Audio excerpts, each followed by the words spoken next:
You are Locked On Ole Miss, your daily podcast on the Ole Miss Rebels. Part of the Locked On Podcast Network, your team every day. Hello, everyone. I'm Steven Willis from Locked On Ole Miss, and we're going to have a little bit of a therapy session tonight and also talk about some potentially monumental news that you might not be thinking about. But first, I do want to let you know that today's episode is brought to you by Game Time. Download the Game Time app, create an account, and use code LOCKEDONCollege for $20 off your first purchase. Now, the one thing that I want to talk about this time through is the potential scheduling agreement that is coming together between the SEC and the Big Ten at the moment. And everybody's going to say, big deal, it's a scheduling agreement. They do stuff like that all the time. But the reality of this is if they do an SEC Big Ten challenge thing like we've seen in basketball over the years, that is a guaranteed game, one of 12 that is sitting on the schedule. And the SEC is already going, as it looks right now, to 9 conference games, which means 10 games will be either SEC conference games or the Big Ten challenge, leaving just an FCS game because, believe it or not, that game is going nowhere, and a G7 game. I'm going to refer to that as the G7 from now on. So what I mean by that is instead of a non-conference for Ole Miss going off of this schedule to where they played Furman, Wake Forest, Middle Tennessee, and Georgia Southern, the non-conference games would be Furman, Georgia Southern, and Iowa, and then also Texas A&M would be added to the schedule. So the schedule would look a little bit different, a little bit more powerful. It would have a little bit more inventory that the TV channels really want. It is a chance for Iowa or whatever Big Ten team to show up and be on ESPN. Whenever an SEC team goes up north, that's a chance for them to broadcast on Fox. Fox really learned from the Michigan-Texas game how big a crossover game can be, and the Alabama and Michigan game, how big that can be. And now with this happen, this is what separation looks like. And Ole Miss is going to get a seat at the big boy table because of the last 5 years and what Lane Kiffin did. Mississippi State, honestly, is going to get a seat at the big boy table as of for now because of what Lane Kiffin did. So it's weird that 2 schools from the state of Mississippi are going to be sitting in this big, major doable conference thing that is going to happen.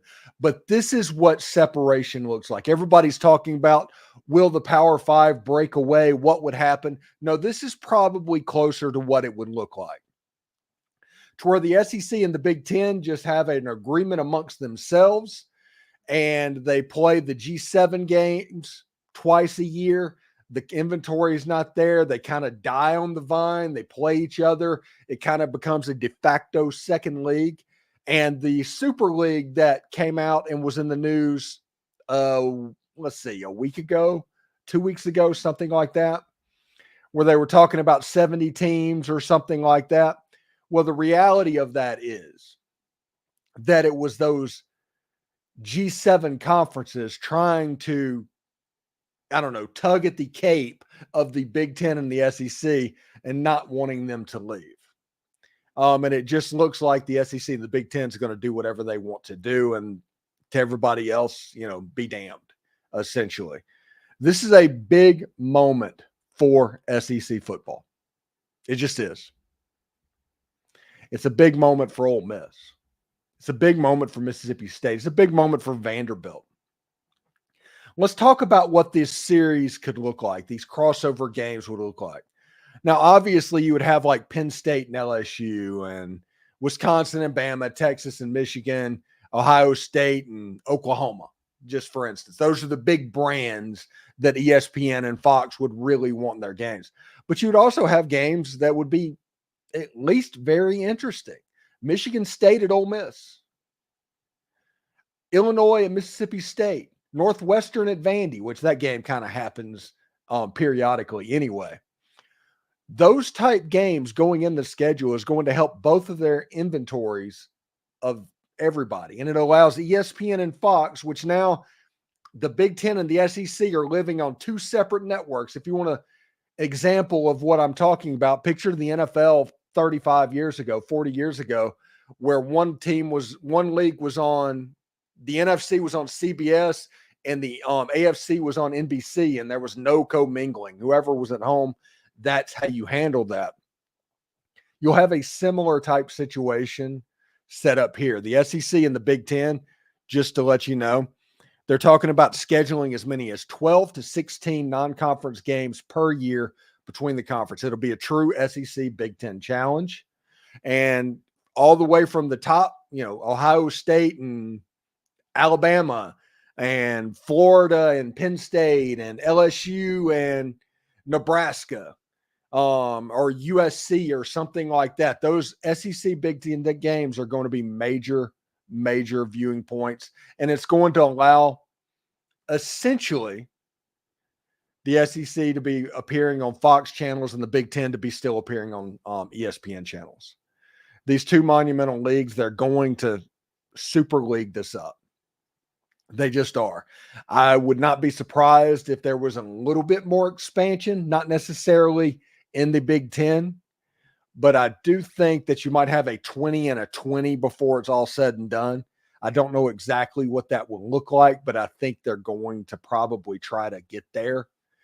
Just if you want to look at it like, I just don't think, I realize that everybody likes to laugh at Florida State right now and what's going on, but I just don't see a day where it's not Florida State, Clemson, North Carolina, and somebody else, Virginia, in that SEC, and then Notre Dame goes to the Big Ten, and you've got 20 and 20, and it's a nice round number. I think that's the way this looks in 10 to 15 years. I don't think it looks that way immediately. I think it starts with a scheduling arrangements, but it's going to be 20 teams and 20 teams, and there's going to be interleague play, and the scheduling is going to expand constantly. There's going to be one or two non-conference games that are not in the scheduling arrangement, and that's just the way it's going to look. I do think that it would behoove the SEC, the Big Ten, and everybody to move the FCS game to the spring game. Play the spring game, pay the team to come down and play the spring game. It doesn't count against that FCS team in their playoff run. It gets them exposure and the money that they need, and you can play your backups because it's a game you should win. I mean, that makes all the sense in the world. Anyway, when we come back, we will continue talking about the schedule arrangement and see what is going on. Stick around for that. Game Time is the place to get your Ole Miss tickets with killer last-minute deals, all-in prices, views from your seats, and their lowest price guarantee. Game Time takes the guesswork out of getting Ole Miss tickets. There's not a bad seat in Vaught-Hemingway Stadium, but Game Time makes it to where you can see the view from that seat from wherever that seat might be. They have the lowest price guarantee, event cancellation protection, job loss protection. They take the guesswork out of buying Ole Miss tickets with Game Time. And with this being the most anticipated season in Ole Miss history, I might even be able to help you out with tickets as well. So download the Game Time app, create an account, and use code LOCKEDONCollege for $20 off your first purchase. Terms apply. Again, create an account, redeem code LOCKEDONCOLLEGE for $20 off. Download Game Time today. Last minute tickets, lowest price, guaranteed.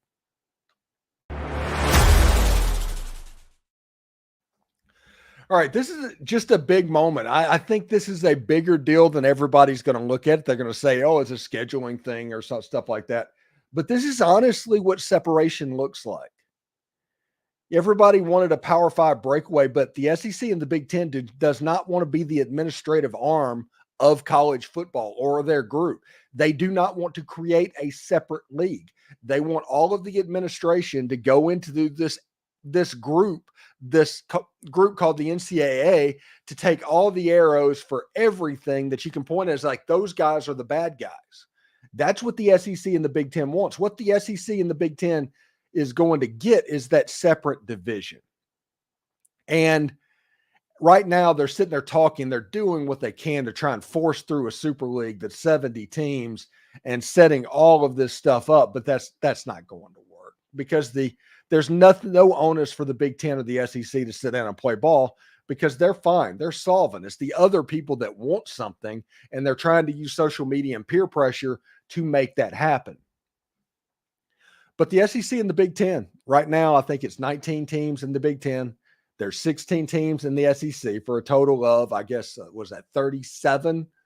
They're almost there. I think that before everything's said and done, there's going to be 4 teams added to the SEC. I do think Florida State, Clemson, North Carolina, and Virginia just makes a ton of sense. And I also think that Notre Dame going into the Big Ten makes a ton of sense. And those would be a 20-20 league. And it's one of those things that when you say it out loud, you're like, yes, yeah, I can see that happening. So we'll pay attention to what is going on there. Really, really interesting stuff. Now, this is a bye week. I know that views are going to fall off the table. That's part of the reason why my shows on Monday and Tuesday were designed to be what they are, to try and bank views while interest was there, essentially. Because I knew that starting really tonight that views were going to fall off a cliff and they were going to stay that way for the remainder of the week. It's a situation that Ole Miss did not play well against LSU, not even a little bit. They don't even need to claim that they did. Nobody needs to claim that anything went wrong because a couple of administrative things, Ole Miss wins that game. Ole Miss kicks 1 field goal. Ole Miss prevents LSU from getting a field goal after that fumble at the end of the first half. Ole Miss wins that game. No, don't get me wrong. Garrett Nussmeier competed his butt off in that game. Absolutely machine. Fantastic, but he only completed 40% of his passes. He threw a couple of picks. Ole Miss did what they needed to do defensively to win that game. The offense kind of let them down. Now, what Ole Miss needs to do is fix that going into Oklahoma. And we're going to talk about Oklahoma all next week. And you're going to see me starting to talk about that periodically here. Oklahoma is not a very good offensive team. I think his name's Michael Hawkins, the true freshman quarterback. He is a guy that's kind of a jitterbug, real quick, like phone booth quickness. So you do have to be careful about the run game. But their option reads right now are a little bit weird. And with Ole Miss's defense, I'm not really necessarily concerned right now. But defensively, Oklahoma's stout. They're good. Billy Bowman, Danny Stutzman. There's some players on that side of the ball, which is going to make Jackson Dart and whoever's playing wide receiver and whoever's playing running back and whoever's playing offensive line really have to bear down a little bit on what's going on. This is what I want to see against Oklahoma. And this is what I think would be necessary against Oklahoma. All 4 quadrants across the field, 3 zones going backwards. That's 10 yards and under, 20 yards to 10 yards, and over 20 yards. Those 3 zones. So if you want to look at 4 and then 3, look at it like that. I think side to side, Ole Miss needs to hit every one of those zones in all 3 of those levels. They need to work to do that in the pass game. They need to be very conspicuous, not to overuse one person downfield. Against LSU, Ole Miss fell into the trap of trying to throw everything in 15 to 20 air yards downfield. Every time that Ole Miss broke out quick game, Ole Miss was successful and the offense drove the ball. It was the trap of Ole Miss going downfield, throwing contested catches and counting on Juice Wells and Caden Lee and Trey Harris to go up over defensive backs and make a extremely contested catch that got them into a little bit of trouble. It happens. Every offense is going to go through a game like that. It just happens. Everybody is looking for an accountability. Everybody's looking for this. Everybody's looking for that. Everybody needs to not freak out. Now, it is concerning that Ole Miss has been in the 3 SEC games pretty mid offensively. They were not nearly as explosive as they were a year ago, and they had a lot of the same pieces. That's what's upsetting. I think that's what has everybody upset about the LSU game, and the South Carolina game and what the offense is doing. It's essentially the same offense that they're bringing back from a year ago, and we all saw how good that offense could be when Trey Harris is healthy and the receivers out there and they spread the ball around. Caden Prescorn gets shoes, Ulysses Bentley, all of those pieces. Everybody thinks that offense has a chance to be pretty good. It makes sense. So the fact that it isn't, everybody's going to be concerned and try and figure out what is going on, because you can't use the argument, well, we just need better players. We don't have good enough players. Because listen, not having good enough players and doing that over and over is a cop-out answer. It's an I don't know answer, because obviously if you have better players, they're going to be better than the people they're going against. It's a I don't know ball answer. There is more to this than just players on the field, because those guys are good enough to be explosive. They played against the number one defense in the country a year ago, and they were explosive. So something else has to be going on. Once Ole Miss figures that out, if they figure that out, they have a chance to win every game left on their schedule. They can end up 10-2. They can end up in the playoffs. Now, at 10-2, you're traveling somewhere if you make it into the tournament. You're playing at Notre Dame or at Penn State or at Ohio State or something like that. But that's the best option that you have at the moment. So Ole Miss will desperately need the offense to kind of get right. The defense just needs to keep doing what they're doing. They're not going to shut everybody out. The days of having a 1959 style defense that just shuts people down, that doesn't exist anymore. And people that confuse the errors of football and everything, this defense is as stingy as there is in the Southeastern Conference. They give up 66 yards rushing per game as we sit right now. 10 points per game. There's not a world where this offense should not be scoring enough points to win games, especially with a third-year quarterback coming back. Ulysses Bentley being an explosive player. Trey Harris out there as well. Now we have to see about the injury there, but Ole Miss has to utilize the weapons they got. My big concern that I talked about over the course of this season is, where are all the pieces that Ole Miss paid for? We always talk about how Ole Miss needs to be efficient with the use of its money and how efficient the Grove Collective is. And the Grove Collective went and got all of these players. Well, the next step is to play all of these players. Where's Rashad Amos? Where are these guys? Why are we playing such few numbers on offense at the moment? It's not necessarily a criticism. It's just a question. What is going on? So we'll see exactly how that goes. Anyway, when we come back, we are going to wrap this up talking about the partnership, Ole Miss. If there's any comments that pop up as well, we'll hit the comment section as well. But this is the Locked On Ole Miss podcast. Stick around. Hey, NFL fans, you can start the season off with a big return on FanDuel. It's America's #1 sports book. Ole Miss is a pick 'em this week for the bye week with an over-under of 0.5. I'm kidding, of course. I'm kidding. But we'll see exactly how they stack up against the Oklahoma Sooners next week. So when you get a hunch in the middle of the game, you can check out the latest stats, view live play-by-play, and so much more on the same page where you placed your bets. Get started with $200 in bonus bets guaranteed when you place your first $5 bet. That's FanDuel.com.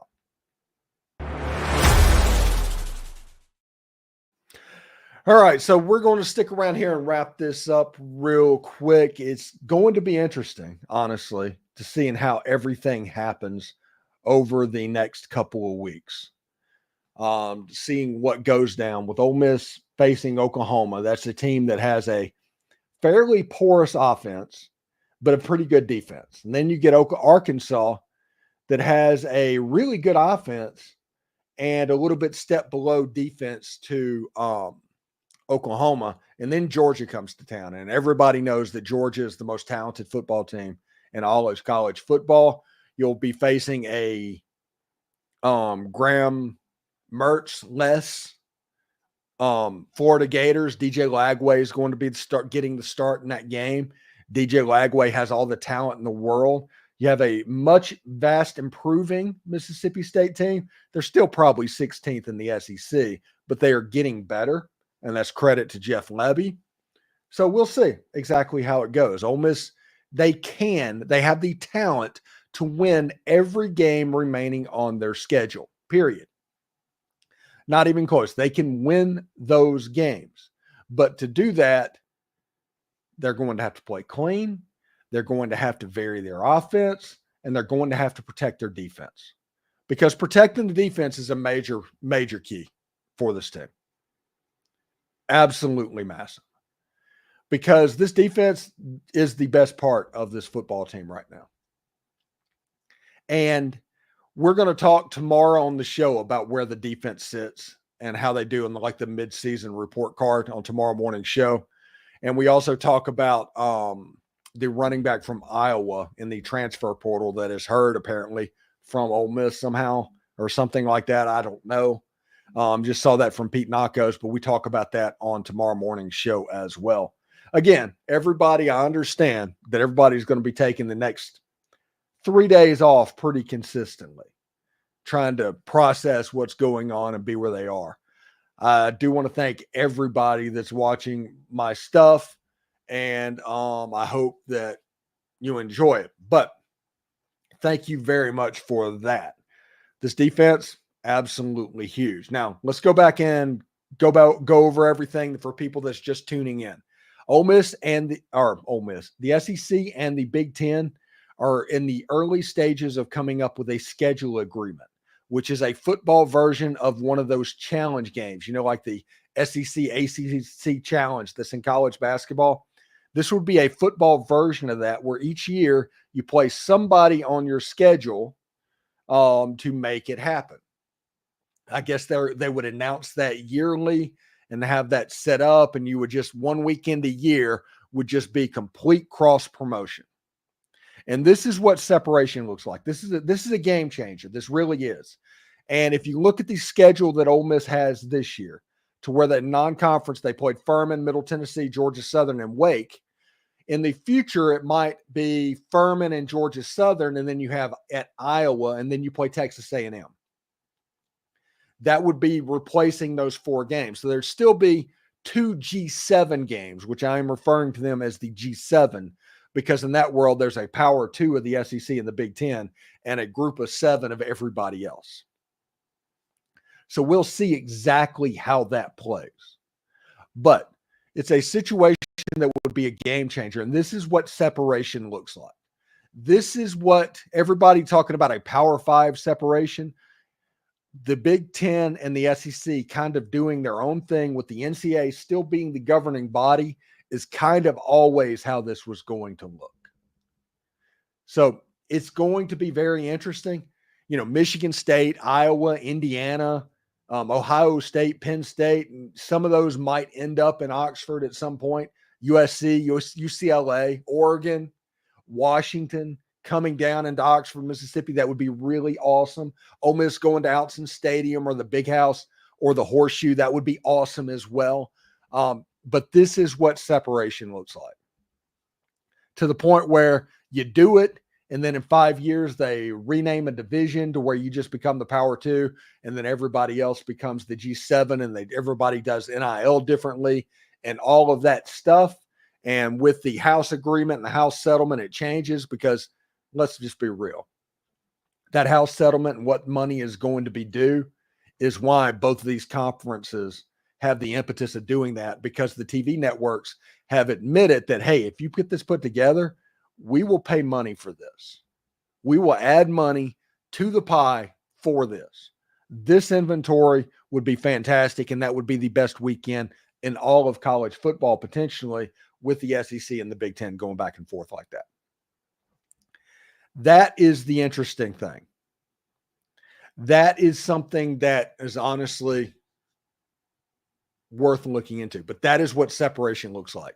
And credit to Lane Kiffin. I do want to give credit to Lane Kiffin, because Ole Miss is probably not sitting at this big boy table without the last 5 years. Mississippi State's probably not going to be sitting at the big boy table if it wasn't for what Lane Kiffin did at Ole Miss. Mississippi is going to have two teams in the big super conference in college football because of Lane Kiffin. I think everybody needs to understand that. And we'll see exactly how it goes in the future. Let's look at the comments real quick and see what's up. Let's see. Zachary Turby, I'm a psycho who still thinks this team will win the whole thing. They absolutely can, Zachary. But we're at the point where you're kind of hanging on to where it's just win one game at a time. Win one game at a time. Beat Oklahoma, beat Arkansas, and then you get your shot at Georgia. And if you can pull off that game, the odds are definitely in your favor with Florida and Mississippi State. Kedrick Jones says, we need better play calling. That's on the coaches. I agree with that. Zach Turba, after seeing Bentley come in and show out, it makes me want to see Amos get on the field too. It would not surprise me if Rashad Amos ran for 200 yards in a game this year. It honestly would not. Go Pokes 1. Your love for Vandy is crazy. That private school should, with only 10,000 kids, is not appealing. My love for Vandy comes from the fact that they're a private school. They're the reason that you cannot Freedom of Information Act the SEC, because the SEC put all of their servers at Vanderbilt, making them exempt from the Freedom of Information Act. I do like Vandy, though. It's a great story. Zach Turba, the defense is nails, the offense is lost. That's pretty good example of what's going on right now. Kedrick Jones says, I think they can still win out and we still play some damn ball. You're absolutely correct there. I think that is care. Turba says we have a very manageable schedule left. Georgia is going to be the big one where we have to come through. But Zach, after Kentucky, it's got to be a one at a time. It's got to be. What you counted on before is going to be difficult moving forward. It just is. And the JJ packet needs to be seen more. The play action call was beautiful. Yeah, it absolutely should. And they had that first 4th and 1. JJ should have went in. That running the inside zone on a 4th and 1 from the 5-yard line with Jordan Watkins being asked to block the defensive end from LSU was problematic. And Scott Devon says Dart needs to quit throwing into double coverage. They need to start throwing the ball underneath. There's so many times there was wide open wide receivers 10 yards and under downfield. Everybody is just sinking back as far as they can to take away the explosive plays, that the underneath stuff is open. If Ole Miss just would take it. It's just the way it works out. Absolutely nuts. So we'll see how it goes. Anyway, I'm going to get out of here real quick. I'm glad everybody joined me. Thank you for making Locked On Ole Miss your go-to source for Ole Miss sports. We pride ourselves on offering the most comprehensive perspectives, which is why we're the #1 Ole Miss podcast out there. Your support means the world to us. Thank you for making Locked On Ole Miss your first listen today. Now go check out Locked On College Football Podcast, from NIL deals to never-ending conference realignment rumors. Spencer McLaughlin gets you ready for an exciting season on the gridiron. You can find the link to Locked On College Football down in the description, so you don't even need to search for it. It's part of the Locked On Podcast Network, your team every day. Also, exciting news, you can now become a Locked On Ole Miss Insider. It's the best and easiest way to stay updated on all things Ole Miss sports. Our texting program sends you notifications on anything relevant without the hassle of message boards filled with trolls. Enjoy a 14-day free trial. Experience the future of college sports coverage. We're adding new perks as we grow, so do not miss out. The link is in the description. As we're slowly getting back up from the hurricane last week, the amount of content on there is going to increase. For those of you watching on YouTube, thank you very much. We'll see you later. Hotty toddy, everyone. Man, bye week came at the perfect time, but I'm already thinking about Oklahoma. Hotty toddy.